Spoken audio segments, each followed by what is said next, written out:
नमस्कार, आप देख रहे हैं इंडिया वॉइस। मैं हूं आपके साथ साक्षी केसरी। शुरुआत करते हैं खबरों की। आपको बता दें कि आज उत्तराखंड में पुष्कर सिंह धामी सीएम पद के लिए शपथ लेंगे। 12वें सीएम के रूप में शपथ लेंगे पुष्कर सिंह धामी। परेड ग्राउंड में शपथ ग्रहण समारोह रखा गया है। पीएम मोदी भी शपथ ग्रहण समारोह में शामिल होंगे। जेपी नड्डा, अमित शाह भी मौजूद रहेंगे। तो वहीं यूपी के कार्यवाहक सीएम योगी आदित्यनाथ भी शामिल होंगे। सभी केंद्रीय मंत्रियों को भी आमंत्रित किया गया है। रक्षा मंत्री राजनाथ सिंह भी समारोह में शिरकत करेंगे। तो आज पुष्कर सिंह धामी दूसरी बार सीएम पद के लिए शपथ ग्रहण करने वाले हैं। भव्य तैयारियां परेड ग्राउंड पर की गई हैं। तमाम दिग्गज नेता उत्तराखंड का रुख कर चुके हैं, धीरे धीरे पहुंचना शुरू कर चुके हैं। प्रधानमंत्री नरेंद्र मोदी भी बताया जा रहा है कि दोपहर 1 बजे उत्तराखंड पहुंच जाएंगे और 2:30 बजे, चूंकि सीएम पद के लिए शपथ लेना है पुष्कर सिंह धामी को, राज्यपाल पद और गोपनीयता की शपथ दिलाएंगे पुष्कर सिंह धामी को। और इसके पहले पुष्कर सिंह धामी ने महादेव मंदिर में जाके पूजा अर्चना भी की और महादेव का आशीर्वाद लिया है। इसके बाद अब सीएम पद के लिए शपथ लेंगे। ये दूसरी बार होगा जब सीएम की कुर्सी पर काबिज होने वाले हैं पुष्कर सिंह धामी।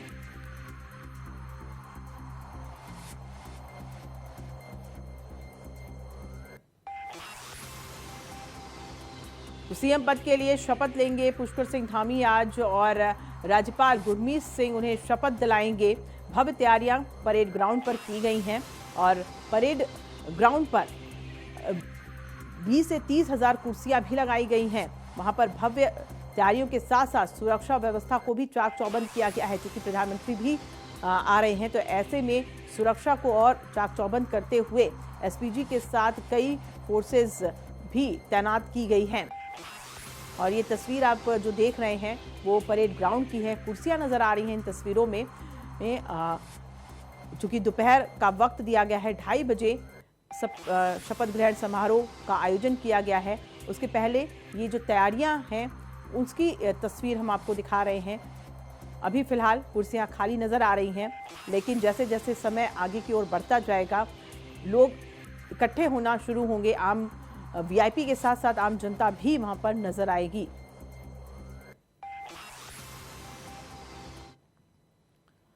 वहीं आगे बढ़ते हुए उत्तर प्रदेश की बात कर लेते हैं, जहां कल बीजेपी विधानमंडल दल की बैठक होगी। कल शाम 4 बजे लोक भवन में बैठक होगी। अमित शाह विधायक दल की बैठक में शामिल होंगे। 24 मार्च को विधायक दल की बैठक का आयोजन किया गया है। गृहमंत्री अमित शाह पहुंचेंगे इस बैठक में, क्योंकि उत्तर प्रदेश के इसके पहले वो प्रभारी भी बनाए गए थे और साथ ही पर्यवेक्षक भी बनाए गए उत्तर प्रदेश के।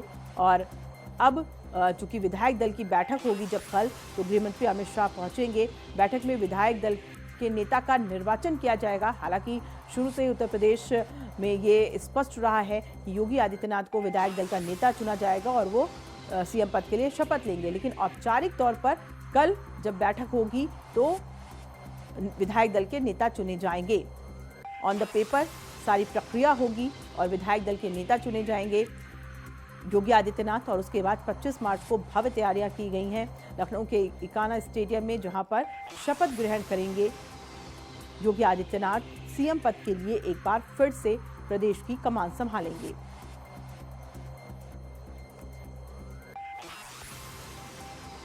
तो बीजेपी विधायकों को बैठक में मौजूद रहने के निर्देश भी दिए गए हैं कि हर एक विधायक मौजूद हो बैठक में, क्योंकि बैठक में और भी चर्चा की जाएगी। कुछ अहम बातों को लेकर के गृहमंत्री अमित शाह चर्चा कर सकते हैं, ये भी बात सामने आ रही है। और इसीलिए ये कहा गया है कि सभी विधायक बीजेपी के मौजूद रहे इस बैठक में। विधायक दल के नेता का चुनाव होगा और हालांकि अभी से ये स्पष्ट है कि योगी आदित्यनाथ ही विधायक दल नेता चुने जाएंगे।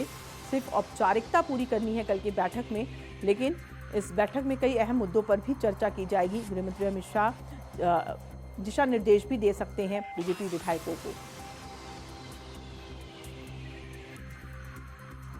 लखनऊ से हमारे रिपोर्टर अखंड प्रताप शाही जुड़ गए हैं। अखंड, चूंकि कल 24 मार्च को विधायक दल की बैठक होनी है और उसके बाद 25 मार्च को शपथ ग्रहण करेंगे योगी आदित्यनाथ, लेकिन अगर कल की बैठक की बात की जाए तो देखिए एक औपचारिकता ही निभाई जाएगी, क्योंकि ये तो स्पष्ट है कि विधायक दल के नेता योगी आदित्यनाथ ही चुने जाएंगे। लेकिन इस बैठक में और क्या कुछ खास होने वाला है, कोई जानकारी?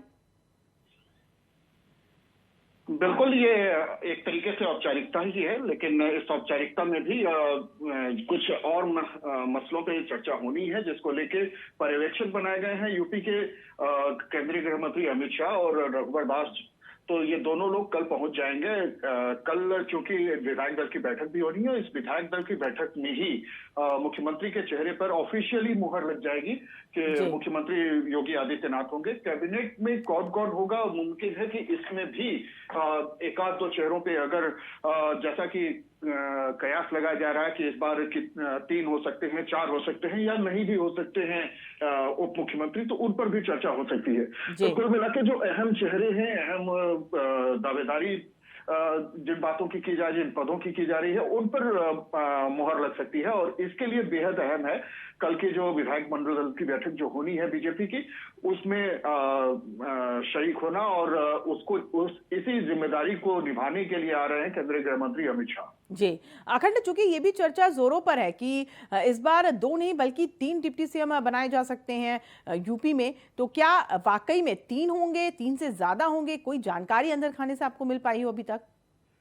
देखिए, ये सिर्फ कयासों का बाजार है, और बीजेपी जो बदली हुई बीजेपी अब कही जाती है 2014 के बाद से ही इस तरीके की बातें, अब तक ऐसा रहा है कि ज्यादातर कयास बेमानी साबित हुए हैं। सूत्रों की भी जो जानकारी मिलती है, कई बार वो सूत्रों की जानकारी बहुत पुख्ता नहीं रहती है। तो ऐसे में, और खासतौर पर सरकार बनने या फिर नए सरकार के गठन की बात अगर होती है, नए चेहरों को जिम्मेदारी देने की बात होती है, तो ऐसे मामलों में खासतौर पे जो कयास होते हैं वो कयास बेमानी ही साबित होते हैं, निराधार ही होते हैं। तो इस बार भी कुछ ऐसा ही है, इसीलिए किसी तरीके की कोई जल्दबाजी नहीं दिखाने की जरूरत है, क्योंकि जो कुछ भी होना है महज 2 दिन का मामला है। 2 दिन के अंदर ही सब कुछ वो सारी स्थितियां साफ हो जाएंगी, और यही बीजेपी की तरफ से भी जो आला नेता है वो भी इसी बात को लेके अपने कार्यकर्ताओं या अपने पदाधिकारियों को इसी बात को लेके बिल्कुल चुपचाप बैठने की बात कह रहे हैं। तो अब ऐसे में कयास लगा पाना या फिर किसी दावेदारी को पुख्ता बता पाना, ये शायद गलत होगा। लेकिन अखंड, जब 25 मार्च को योगी आदित्यनाथ सीएम पद के लिए शपथ लेंगे तो उनके साथ कितने मंत्री शपथ ले सकते हैं? मंत्रिमंडल का विस्तार जो है उसका प्रारूप क्या हो सकता है? भले ही नामों को लेकर के अभी अटकलें हैं, अभी सस्पेंस बरकरार है, लेकिन क्या संख्या बताई गई है? कुछ बताया गया है कि कितनी संख्या में मंत्री शपथ ले सकते हैं? साक्षी, संख्या को लेके भी स्थितियां बिल्कुल स्पष्ट हैं, और पूरी तरीके से ये कहा जा सकता है कि जो फिलहाल के लिए जो सूत्रों के हिसाब से जो जानकारी मिल रही है, जिसको सबसे पुख्ता कहा जा सकता है, तो मैक्सिमम जो सीटें हैं उनको ही आधार माना जा रहा है। तो 62 सीटें हैं कुल मंत्रियों की, जिसमें 23 कैबिनेट स्तर के मंत्री होंगे, 11 उसमें स्वतंत्र प्रभार के होंगे, और बाकी के जो मंत्री होंगे वो राज्य स्तर के मंत्री होंगे। तो ये पूरा चेहरा होगा मंत्रिमंडल का, और इसी को आधार बना के रखा जाएगा। मुमकिन है उसमें 2 या 3 चेहरे ऐसे हैं जो जिनको डिप्टी सीएम का पद भी दिया जाए। तो कुल मिला के 62 पद जो मंत्रियों के हैं वो मंत्रिमंडल के मंत्रिपरिषद के उसको चुने जाने की बात कही जा रही है। हालांकि इस पे भी अभी अंतिम मुहर नहीं लगी है कि किस पे कितने पदों को भरा जाना है, क्योंकि पिछली बार भी पूरा मंत्रालय अगर देखा जाए तो आखिरी के शायद 1 महीने पहले ही सारे मंत्रिमंडल के पदों को भरा गया था। उसके पहले भी 4 सीटें ऐसी थी कैबिनेट मंत्री की जो खाली ही रह गई थी, जिसको लेकर बार बार दावेदारी होती थी कि अब मंत्रिमंडल विस्तार हो जाएगा, कल मंत्रिमंडल विस्तार हो जाएगा, अगले महीने मंत्रिमंडल विस्तार हो, चेहरे आ रहे हैं, के शर्मा मंत्री हो रहे हैं।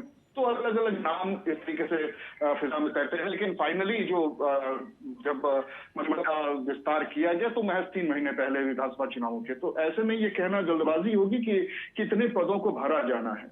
जी अखंड, बहुत शुक्रिया इस तमाम जानकारी के लिए।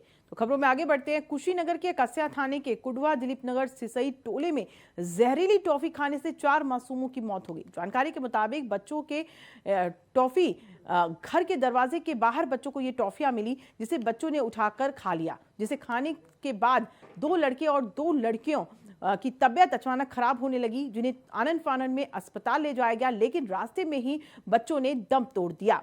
बच्चों की मौत से परिवार में कोहराम मचा हुआ है। वहीं पुलिस अधिकारी मौके पर पहुंचकर मामले की जांच में जुट गई है। दरवाजे पर आखिर ये टॉफियां किसने रखी थी, क्यों बच्चों को टारगेट बनाया गया, कई सवाल हैं जिनको तलाशने की कोशिश पुलिस कर रही है। और इसी घटना को लेकर के कार्यवाहक मुख्यमंत्री योगी आदित्यनाथ ने दुख भी जताया है, तो वहीं निर्देश भी दे दिया है कि जल्द से जल्द जांच की जाए और इसका रिपोर्ट पेश किया जाए इसको लेकर के। तो दरवाजे पर टॉफियां पड़ी हुई थी और जाहिर सी बात है कि अगर टॉफियां हैं तो बच्चे आकर्षित होंगे ही, तो इसलिए यही कहा जा रहा है कि बच्चों को ही टारगेट करने के लिए टॉफियां रखी गई थी, जहरीली टॉफियां, जिन्हें खा करके बच्चों की मौत हो गई। 4 मासूम बच्चों ने अपनी जान गंवा दी इन जहरीली टॉफियों की वजह से। हालांकि अभी तक कुछ जानकारी नहीं मिल पाई है कि ये टॉफियां किसने रखी, क्या उद्देश्य था और क्यों वो बच्चों की जान के पीछे पड़ा था, क्यों ये गहरी साजिश की गई बच्चों को मारने की। तो सवाल कई हैं फिलहाल, लेकिन जवाब अभी उनके ढूंढने बाकी हैं। पुलिस जांच कर रही है और देखना होगा कि जांच के बाद क्या कुछ सामने आता है, क्योंकि जिस तरीके से ये घिनौनी हरकत की गई है, ये इस वारदात को अंजाम दिया गया है, मासूमों की जान ली गई है, ये अपने आप में अंदर तक हिला देने वाली घटना है। 4 बच्चों की मौके पर ही मौत हो जाना उस इलाके के लिए सनसनी भरी खबर है।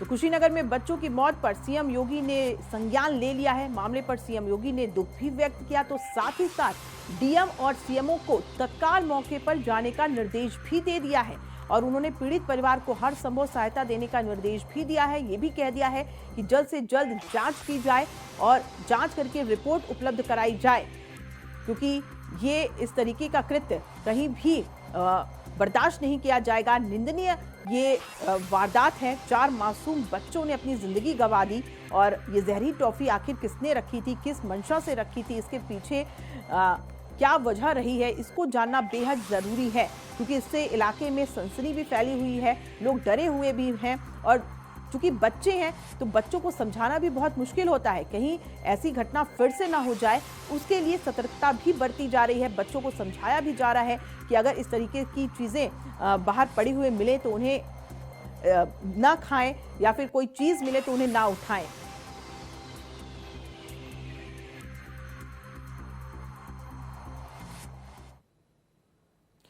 संभल के हयातनगर थाने में कार्यवाहक सीएम योगी आदित्यनाथ के फेक फोटो फेसबुक पर पोस्ट करने के मामले में मुकदमा दर्ज हुआ है। मुकदमा पश्चिमी यूपी के क्षेत्रीय बीजेपी उपाध्यक्ष राजेश सिंघल ने दर्ज कराया है। फेक फोटो फेसबुक पर पोस्ट करने का आरोप एक दूसरे समुदाय के शख्स पर है। राजेश सिंघल ने तहरीर में कहा है कि संत, मुनि, हिंदू और कार्यकर्ताओं की भावनाएं आहत हुई हैं इससे। जिस तरीके से ये फेक फोटो पोस्ट की गई है वो कतई बर्दाश्त नहीं की जाएगी और इस पर अब मुकदमा दर्ज हो गया है। देखना होगा कि आगे इस पर क्या एक्शन लिया जाता है, कार्रवाई किस तरीके की जाती है। बीजेपी नेता राजेश सिंघल ने दर्ज कराई है ये रिपोर्ट और अब इस पर एक्शन जिस तरीके का लेना होगा पुलिस की तरफ से, ये देखना होगा कि पुलिस इस पर एक्शन किस तरीके की लेती है।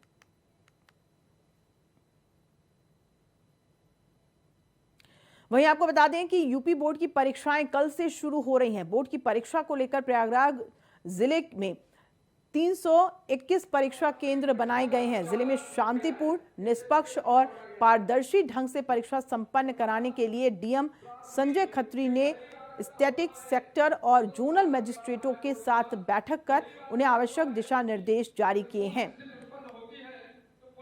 डीआईओएस आरएन विश्वकर्मा के मुताबिक केंद्र व्यवस्थापक को भी बैठक में आवश्यक दिशा निर्देश दे दिए गए हैं। उनके मुताबिक जिले को 24 सेक्टर में बांटा गया है और 24 सेक्टर मजिस्ट्रेट लगाए गए हैं।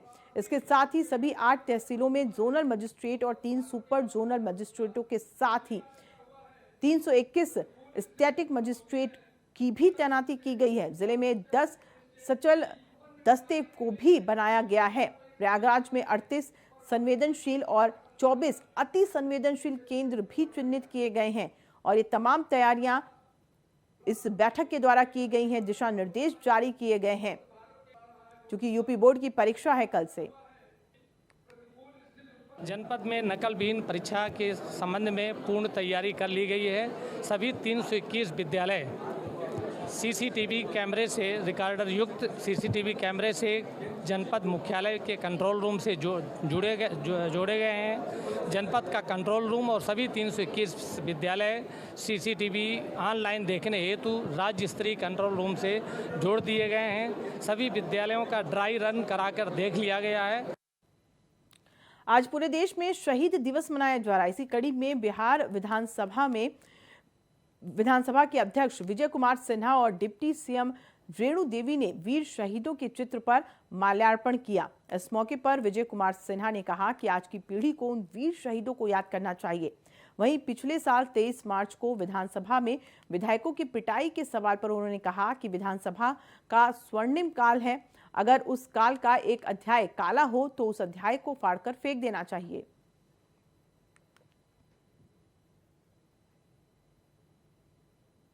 विधानसभा 17वीं विधानसभा कई इतिहास को लिखा है और पहली बार 100% सदन चला, 100% प्रश्नों का जवाब आया।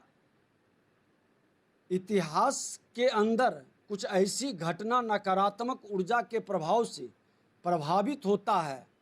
कोई दुखद घटना एक पन्ना है, लेकिन पूरे सदन की 17 जो चला है वो एक किताब है। तो हम एक पन्ना को याद नहीं रखेंगे, उस पन्ना को फाड़ कर फेंक देंगे।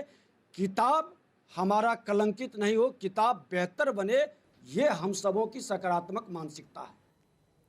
बांका में प्रशिक्षण ले रहे सिपाही चंदन कुमार की शराब पीने से मौत हो गई। पेट में दर्द और आंख की रोशनी कम होने की शिकायत के बाद उसे बांका के भागलपुर स्थित मायागंज रेफर किया गया था। उसकी डायलिसिस भी कराई गई, पर मंगलवार की सुबह उसकी मौत हो गई। चंदन बेगूसराय जिला बल का सिपाही था और मूल रूप से शेखपुरा जिले के गंगौर का रहने वाला था। मायागंज लाए जाने के बाद चंदन से बातचीत का एक वीडियो वायरल हुआ है, जिसमें वो बता रहा है कि उसने शराब पी थी। उसने कौन सी शराब पी थी, उसका ब्रांड का नाम भी उसने बताया। उसका कहना था कि शराब पीने के बाद उसकी आंखों की रोशनी कम होने लगी।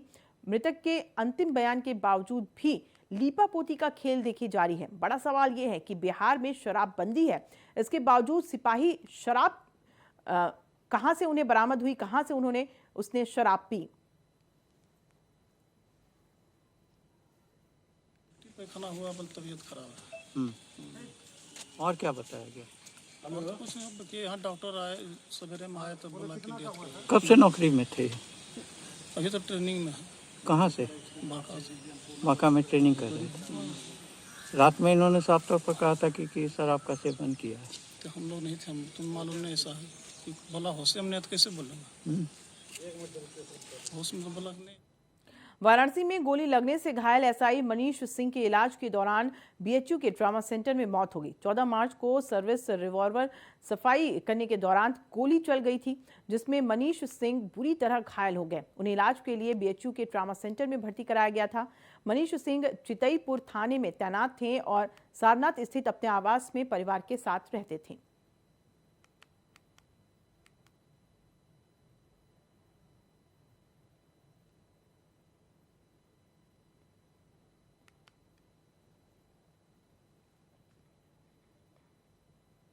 बिहार के पूर्वी चंपारण जिले के मोतिहारी में शौचालय के नवनिर्मित टंकी में उतरे 2 मजदूरों की दम घुटने से मौत हो गई, जबकि 2 अन्य की हालत गंभीर बनी हुई है।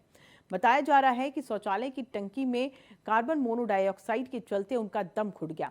घटना मधुबन थाना क्षेत्र के गांधी चौक के समीप की है। मजदूरों के बेहोश हो जाने के बाद तत्काल लोगों ने किसी तरह उन्हें टंकी से बाहर निकाला और मधुबन पीएससी में भर्ती करवाया। यहां इलाज के दौरान 2 मजदूरों की मौत हो गई, जबकि 2 अन्य की गंभीर स्थिति को देखते हुए उन्हें मोतिहारी रेफर कर दिया गया। जानकारी के अनुसार मधुबन के गांधी चौक स्थित विश्वनाथ शाह के मकान का निर्माण कार्य पिछले कई दिनों से चल रहा था। मकान में शौचालय की टंकी का निर्माण कराया जा रहा था। मजदूर स्ट्रिंग खोलने के लिए अंदर घुसे थे। चारों मजदूर अंदर घुसने के साथ ही बेहोश होने लगे और वहीं गिर पड़े। मृतक दोनों मजदूर मधुबन के ही निवासी बताए जा रहे हैं।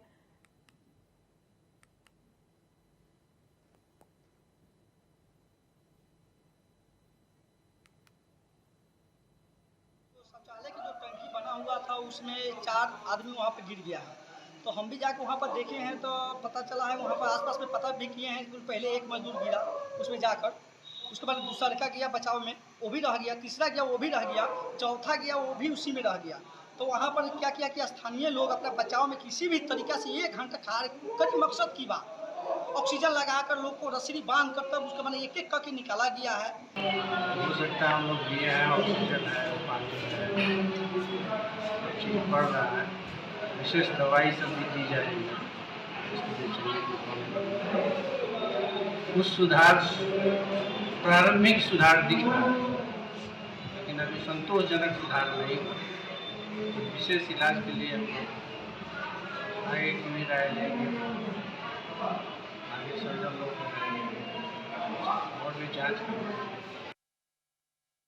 कन्नौज विधानसभा क्षेत्र से शरीफापुर गांव में अवनीश कटियार के नेतृत्व में नवनिर्वाचित विधायक असीम अरुण का सम्मान समारोह आयोजन किया गया, जिसमें असीम अरुण ने जनता का आभार व्यक्त किया और कहा कि जनता का आशीर्वाद हमको केवल 6000 मतों से मिला। आप लोग कड़ी मेहनत से काम करें और अगले आने वाले चुनाव में 60,000 का आशीर्वाद दें।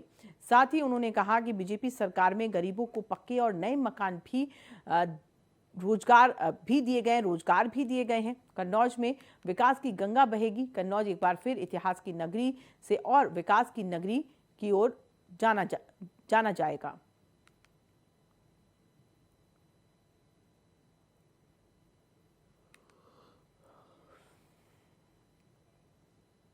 संभल में कबाड़ के गोदाम में आग लग गई, जिससे इलाके में हड़कंप मच गया। आग लगने की सूचना पर फायर ब्रिगेड की टीम मौके पर पहुंची और कड़ी मशक्कत के बाद आग पर काबू पाया। आग से लाखों रुपए का नुकसान हुआ। जिस कबाड़ के गोदाम में आग लगी वो कैथल गेट पुलिस चौकी के पीछे मारवाड़ी मोहल्ले में है। कबाड़ गोदाम में आग कैसे लगी ये अब तक नहीं पता चल पाया है।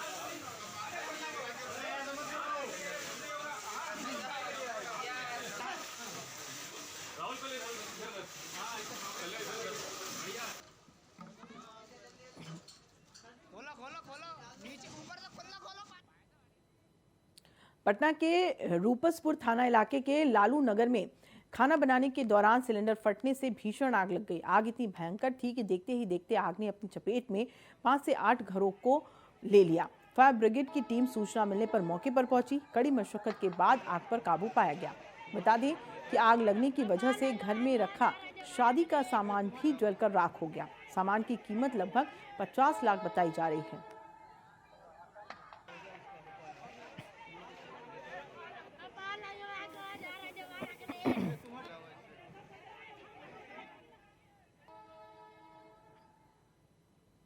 और इसी के साथ फिलहाल इस बुलेटिन में इतना है। मुझे दीजिए इजाजत और आप देखते रहिए इंडिया वॉइस। नमस्कार।